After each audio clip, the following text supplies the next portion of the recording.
guys, I'm back. So may natira nga pala akong fried chicken kagabi. So kesa naman sa ito ay masayang, so i-recycle na lang natin. Wag po tayo mag-aakasaya ng pagkain for today's video. Kaya naman kung ikaw po yung katulad ko na napakahilig po talaga sa fried chicken at minsan po talaga ay may natitira, hindi po maiiwasan yan. Para maiba naman po yung ating leftover na fried chicken, so may gagawin po tayong recipe ngayong araw. Dahil nga po maganda rin yung panahon ngayon dito sa Malaysia, so good vibes na naman po ako. Mas gusto ko po talaga yung maaraw kaysa maulan. Mas mataas po kasi yung energy ko kapag merong araw, ganun. So, ayan, maghihiwa na nga po ako dito ng aking mga gagamiting sangkap katulad ng bawang, sibuyas. And syempre, lagyan natin ito ng gulay, syempre para healthy. Ayan, naghiwa na rin po ako dito ng carrots. Kahit naman po anong gulay, pwede nyo gamitin dito mga mamsi.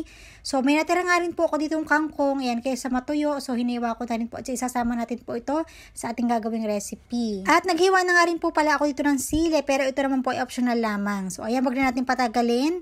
Naglagay lang po ako dito ng konting mantika. Ginisa ko yung bawang. Mas maraming bawang po, mas masarap. And nilagay ko na rin po dito yung mga sibuyas. Nung luto na nga po yung mga aromatics na nilagay ko dito katulad ng bawang at sibuyas, ay nilagay ko na rin po itong mga leftover na fried chicken. Ayan. Pagkatapos, inilagay ko na rin po dito syempre yung mga gulay.